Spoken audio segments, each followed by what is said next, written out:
Subscribe பண்ணுங்க. அப்படியே பக்கத்துல இருக்க பெல் ஐகானையும் பிரஸ் பண்ணுங்க. மகர ராசி நேயர்களே, உங்களுக்கு இந்த செவ்வாய் வக்ர நிவர்த்தி காலகட்டம் எப்படி இருக்கு அப்படின்னு பார்த்தோம்னா, செவ்வாய் யாரு அப்படின்னு பார்த்தீங்கன்னா உங்களோட ராசியை பொறுத்த வரைக்கும் 4வது வீட்டுக்கும் அவர் தான் அதிபதி, 11வது வீட்டுக்கும் அவர் தான் அதிபதி. அப்போ சுக லாபாதிபதி, சுகஸ்தானத்துக்கும் லாபஸ்தானத்துக்கும் அதிபதியாக இருக்கக்கூடிய செவ்வாய் வந்து பலமிழந்தது அப்படிங்கிறது உங்களுக்கு ஒரு பின்னடைவு தான். ஆனால் பெருசாக மகர ராசிக்காரர்களுக்கு தெரியல. ஏன்னா அடி வாங்கிறது ஒன்றும் நமக்கு ஒன்றும் புதுசு இல்லை. 7.5 சனி நடந்துகிட்டு இருக்கு, 7.5 வருஷமாக அடி தான் வாங்கிட்டு இருக்கோம். இதில் செவ்வாய் அடித்தா மட்டும் என்ன பெருசாக வலிக்கா போகுது, போ கஷ்டத்தோட கஷ்டம் இதுவும் ஒன்றா இருக்குது அப்படின்னு நினச்சிட்டு போயிடுவோம் அப்படிங்கிற மாதிரி தான் இருந்துச்சு. ஆனால் இப்போ குரு பகவான் பலம் அடைஞ்சிருக்கார் அப்படிங்கிறதால ஓரளவுக்கு சின்ன சின்ன மாற்றம், சின்ன சின்ன நன்மை அப்படிங்கிறதெல்லாம் நடந்துச்சு.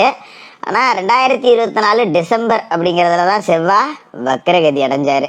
செவ்வாய் வக்ரகதி அடைஞ்ச பிறகு பார்த்தீங்கன்னா திடீர்னு கொஞ்சம் நல்லா இருக்க மாதிரி இருந்தது. அதன் பிறகு என்னன்னு தெரில, அப்படியே உட்காந்தாப்புலேயே இருக்கேன்.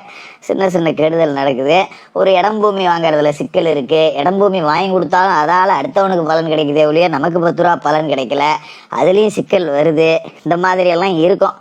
ஒன்றும் பெருசாக உங்களை பாதிக்காது. ஏன்னா இப்போ வக்ர நிவர்த்தி அப்படிங்கிறத அடைஞ்சிட்டாரு.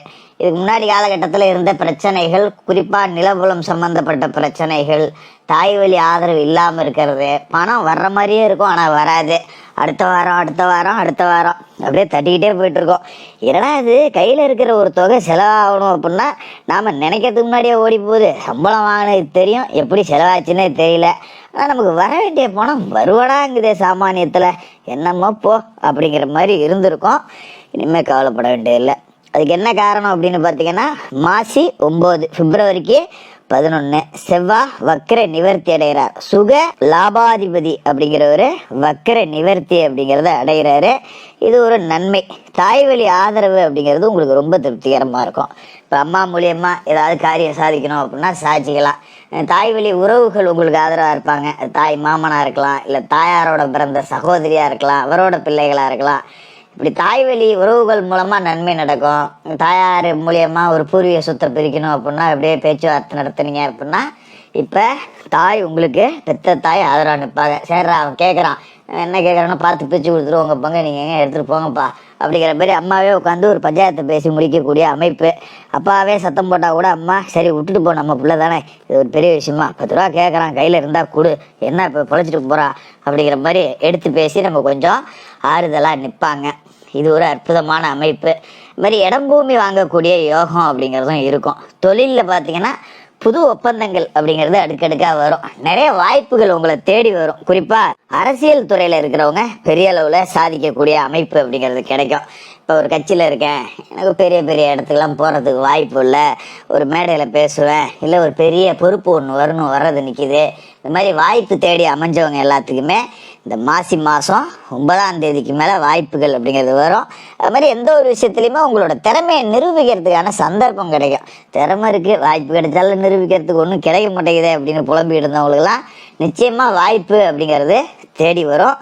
குறிப்பாக பேச்சை மூலதனமாக கொண்டு தொழில் செய்யக்கூடியவர்களுக்கு நல்ல வாய்ப்பு வரும். அதனால் இந்த கமிஷன் தரகு, இடம் வாங்குறேன் விற்கிறேன், ரியல் எஸ்டேட் தரகராக இருக்கேன், ஏஜென்டிசியில் வேலை பார்க்குறேன், இந்த மாதிரி அமைப்பு அப்படிங்கிறதுலாம் பெரிய அளவில் இருக்கும். ஒரு மார்க்கெட்டிங் துறையில் இருக்கிறவங்க இன்சென்டிவ் வாங்குற அளவுக்கு உங்களோட அந்த இலக்கு அப்படிங்கிறத அடைவீங்க. அதெல்லாம் ரொம்ப சிறப்பாகவே இருக்கும் இந்த செவ்வாய் வக்ர நிவர்த்திக்கு பிறகு. ஏன்னா லாப வீட்டுக்கு அவர் தான் அதிபதி.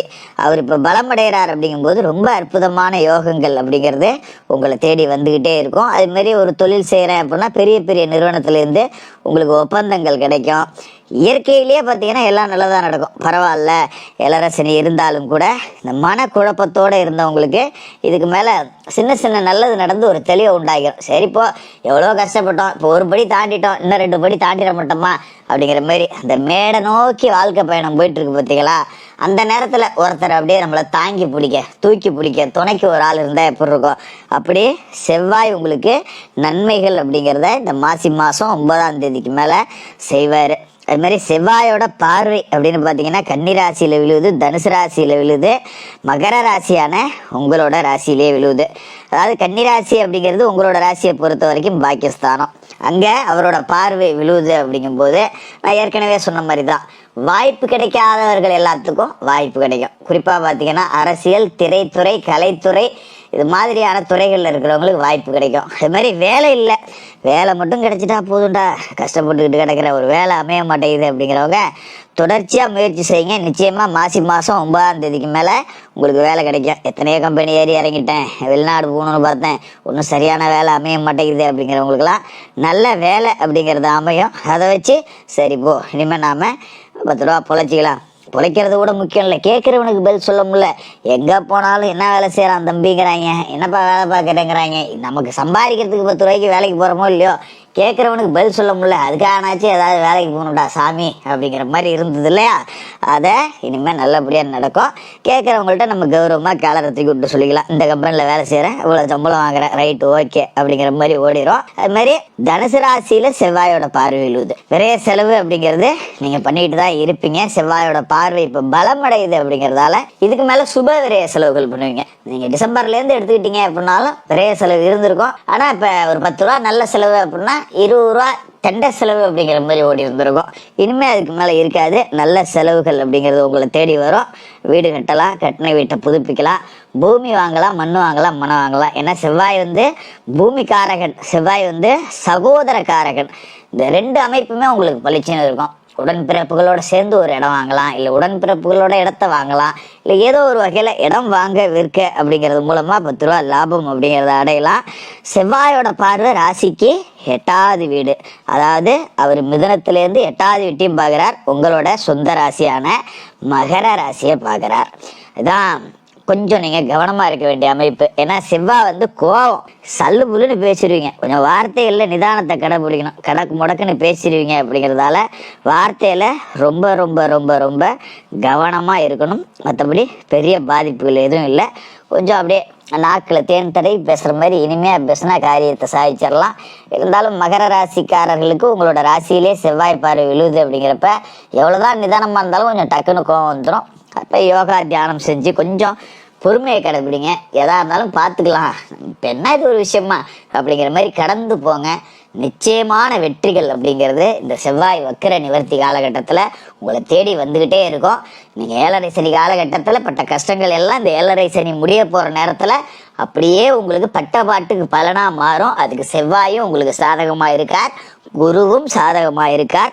ரொம்ப சூப்பராக இருக்கும். மகர ராசிக்காரர்களுக்கு வாழ்த்துக்கள். மேலும் தகவலுக்கு எங்கள் சேனலை மறக்காமல் சப்ஸ்கிரைப் பண்ணுங்கள். நன்றி.